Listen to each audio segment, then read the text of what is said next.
I'm originally from Baku, Azerbaijan.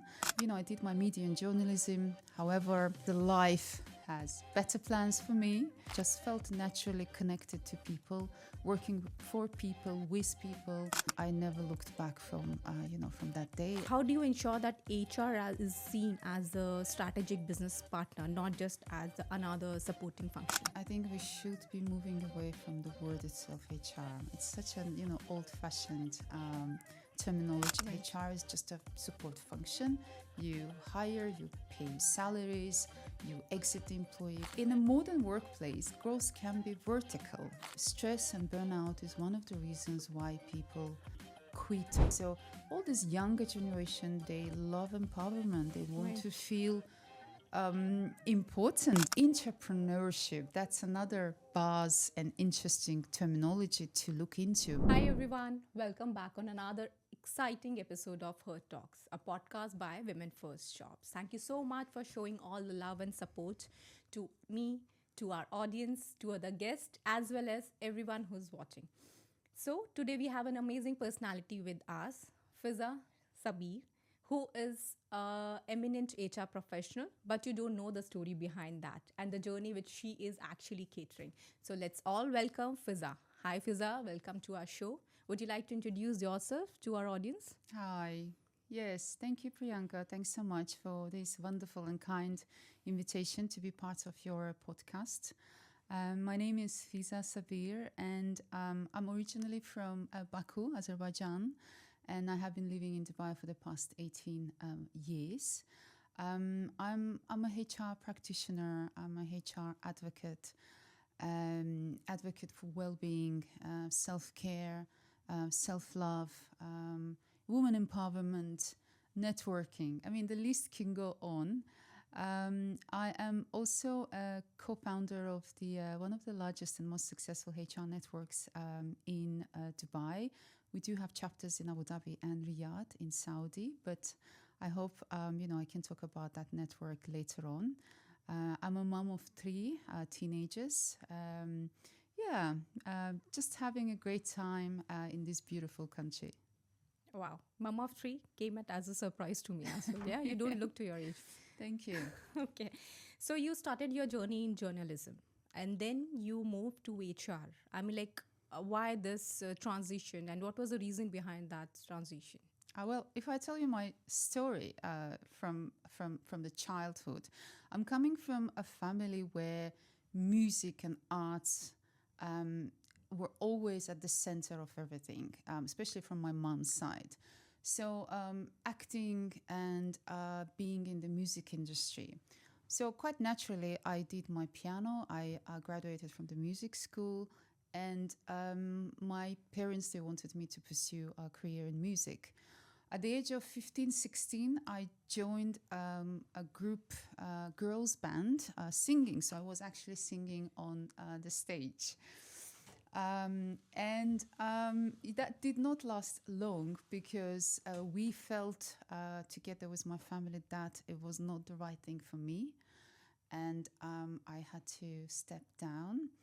But I always wanted to be on TV. I wanted to create those connections with my audience and, share and connect. So, I did my media and journalism. However, the life has better plans for me. I joined one organization back home, state oil company. And from there, I don't know, it just took off. I just felt naturally connected to people, working for people, with people. And I never looked back from that day. And now, 17, 18 years down the line, and I'm still loving my job. I'm very passionate about people, culture, human capital. So, yeah, that's the connection, I guess, empowering, networking, sharing knowledge. So that's how I see that connection. That's wonderful. 18 years, it's a long time. Can I ask, what has been the most pivotal moment in your 18 plus years of career that shaped you who you are today? I would say, a few things. Of course, rejections and failures. This how I see that as a life lessons and experiences. It never let me down or make me down. For me, this is just another opportunity to get up and move on with my life. Forgiving yourself, forgiving people around it. It's just that, the great skills that we need to constantly work, because the world around us is so unpredictable. The other pivotal moment in my life, I would say, is really starting the HR network over 4 years ago. And the idea was just to, just to connect, have face-to-face interactions and social connections. However, what we have seen later on, it really making impact and changing life of the community. Just to give you an example of, helping people to find opportunities, connecting right people to the right opportunities, collaborating, creating together, elevating each other, sharing knowledge, sharing practices, and at the end of the day, is just having good time Right. when we get together during those events. That's lovely. Fizza, I have been following your LinkedIn post and I keep on seeing that you advocate a lot about HR to be aligned with the business strategies. And how do you ensure that HR is seen as a strategic business partner, not just as another supporting function? Well, if you ask me, I think we should be moving away from the word itself, HR. It's such an old-fashioned terminology used. For me, HR is all about people. It's about culture, human capital, human empowerment. So for us, as again human capital professionals, let's call it this way, um, being proactive and really speaking the language of the business. And what I mean by that is understanding the business, not only understanding your function within HR. What is the business about, and what are the challenges the business is facing today? What are the expansion plans? What markets are they looking to enter, and how we can support early on, not when the problem is there. I mean, usually and traditionally, HR professionals are called upon when there's a problem, there's something that they need help with. But, being proactive and sitting and having those conversations with business and really showing the value and putting people at the heart and at the center of the business strategy by embedding people into the strategy. It's a continuous effort. I wouldn't say it is an easy task, because still there is, I would say, a stereotyping in the market that Right. HR is just a support function. You hire, you pay the salaries, you exit the employee, but HR is much more than that. Employee well-being, employee experience, empowerment, upskilling. There's so much that HR can offer if you really able to demonstrate all those value-adding skills as a function. Okay. So, as you are saying that HR is an outdated term, let's talk about people and culture. Yeah. So, most of the time, companies overlook a few factors which are related to employee well being, or I would say the talent retention. So, can you name a few of them which are really, I would say, underestimated pointers in an organization? Certainly, there are a few actually I can suggest and discuss, especially with Gen Z and a younger generation coming into the workforce. They want a quicker acceleration. They want a meaningful work, meaningful career. And one thing that we can offer is growth without necessarily promotion, because traditionally we see growth as a upwards in hierarchy, but in a modern workplace, growth can be vertical. Growth can be lateral across different projects, different divisions, through job rotations, through internal mobility. So really look into developing that growth without necessarily looking into promotion. the quality of line managers as well in organization, that is something that usually overlooked, because yes, you, there are certain top level managers, but then there are microcultures as well around organizations created by individual line managers. So really looking into the quality of line managers we have in the organization and train them to develop empathy, compassion, coaching, understanding, and creating that supportive environment. That will be something that I would highly recommend. And talking about well-being, as you know, stress and burnout is one of the reasons why people, quit, or there's a high attrition. So making sure that mental health is actually business acumen, not only just providing, health insurance and, just the perks around health, but really creating the support function where your mental health, your emotional, social health, and well-being overall is cared for. There is that function and ecosystem around it supporting. So, I mean, this list can go on because there's so much that you can do that we are underestimating the value creation. But these, the other thing that I wanted to mention is the communities and creating those communities and small, not a society, but really the employee resourcing groups in the organization where they feel connected.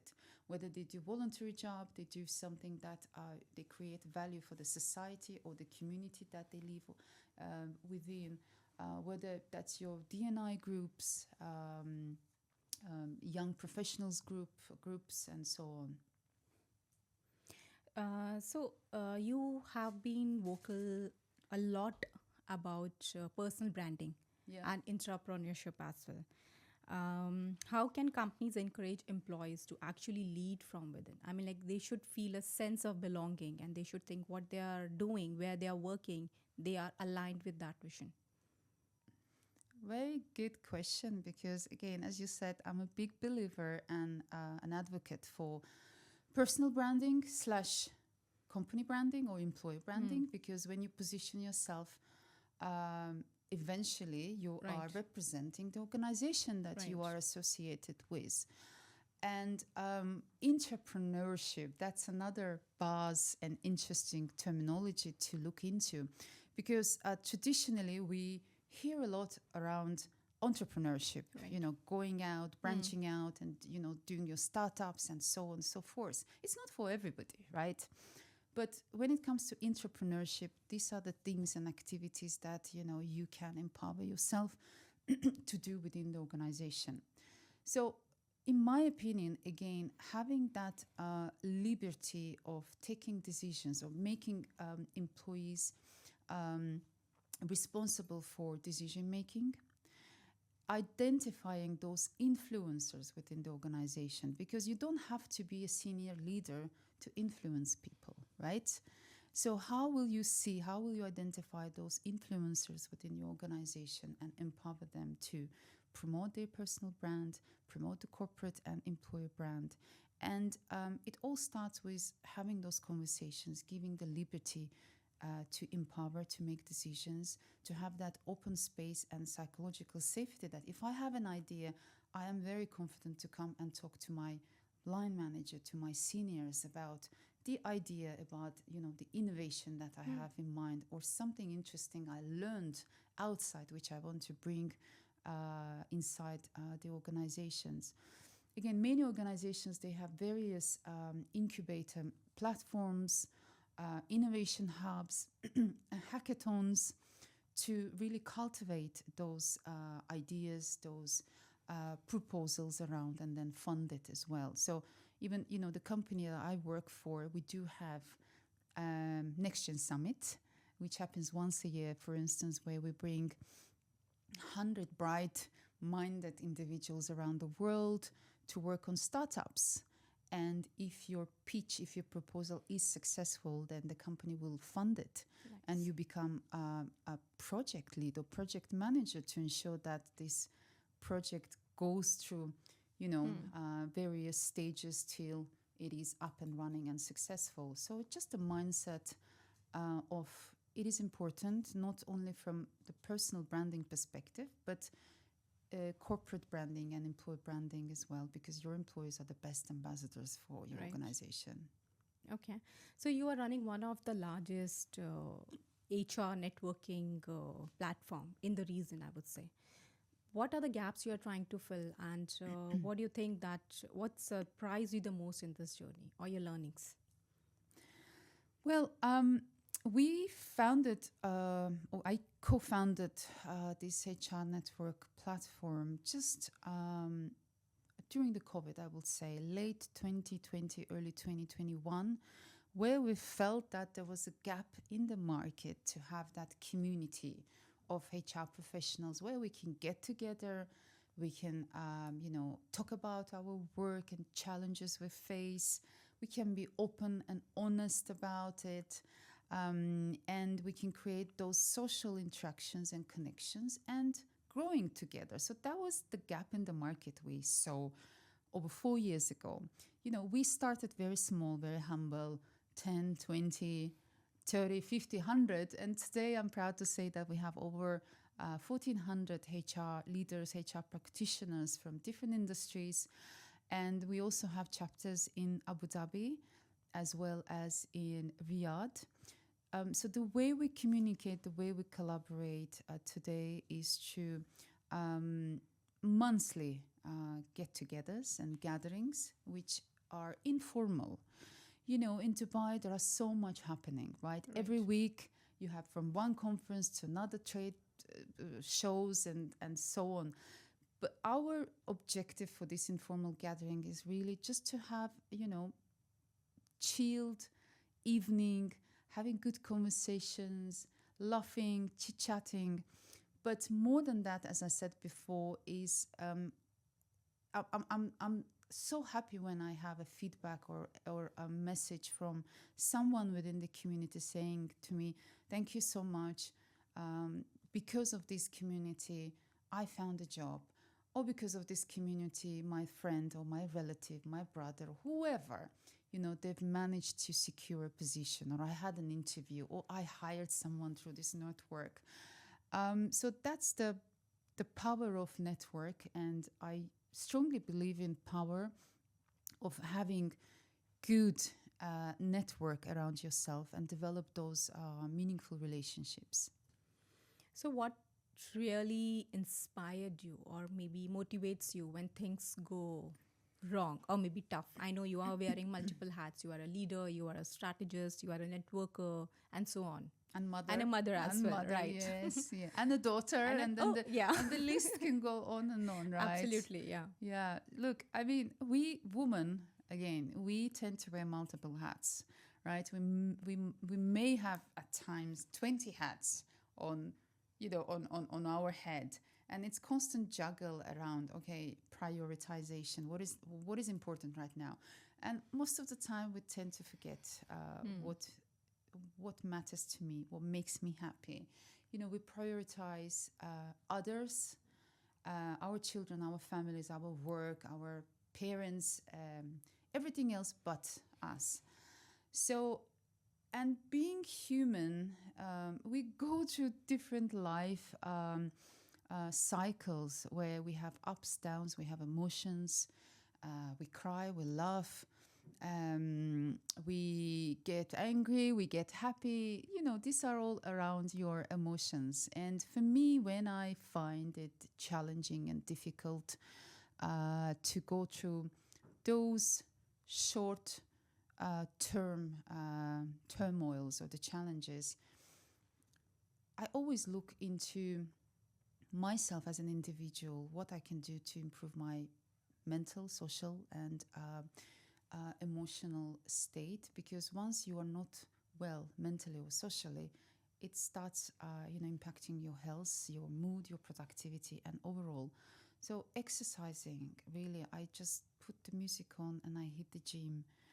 And I don't think about anything but exercising and sweating and, working those muscles, because I really, really believe we women, we should prepare our bodies for aging. You need to build your muscles. You need to maintain your muscles. connection with God, that's also very important for me. From not only from the religious perspective, but the universal law around that being and that one God that we have. So I do talk a lot. I have that special connection that whenever I'm in trouble, I think the first thought or the first thing is, I start talking and I start, I can complain or I can just be grateful and show my appreciation and gratitude. And that helps me a lot to calm down and reflect. And last but not least is just letting things go. Don't hold too long. If you are grumpy or unhappy or someone made you super angry, don't hold these things too much. Let it go. You cried, it's done. The next thing, next morning, it's a new day. Get up, put the best smile on and move on with the life. That's my life strategy that keeps me, going, and then, I'm still smiling. No, I think this is a wonderful advice, Fizza. And most of the time, we people forget, right? Yeah. We keep the things in our head, and then like something or other keeps on coming, and then we start complaining. I would say the biggest thing which you mentioned is the gratitude, Yeah. which is really very important. To be grateful about what you have, what you got. Yes, absolutely. And remind ourselves every day when we get up. It's the gratitude we're here today. We have a roof. Absolutely. We have, food. We have clean water. We have our health. Health is a number one wealth for me personally. And, if I'm healthy, I can do anything. Absolutely. Yeah. Couldn't agree more than you. This is the last question which I wanted to ask you earlier actually. What is the biggest mindset shift which the organization should adopt, which might be the new strategy in the coming decades for them? Look, my intake is to shift and move away from a traditional control and efficiency culture to trust, empower, and adaptability. Because when you look around us, there's so much happening today, from geopolitical tensions Right. to US tariff wars, trade wars, the AI, the well-being issues you have. I mean, overall developing resilience for our people as well as for our organization, how we can be more resilient and adaptable to the change by empowering our people, by upskilling our people, trusting them to do their jobs. Again, I keep coming back to different, workforce and generations we have. And, baby boomers, less and less in the workplace, more, you have millennials and Gen Y, and Gen Z is coming, and then Gen Alpha is going to come. So all this younger generation, they love empowerment. They want to feel important. They want to feel valued, that the work they do is meaningful, not only to them, but for the organization and the society/environment.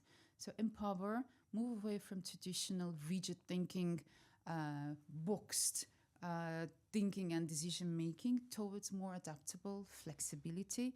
Yes, it is important to have your profitability and the numbers, but look how you can empower your people to drive productivity and profit for your organization.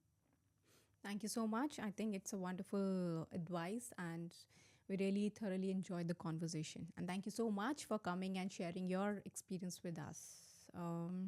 Do you like to share any message, anything with the females, those who are watching this episode?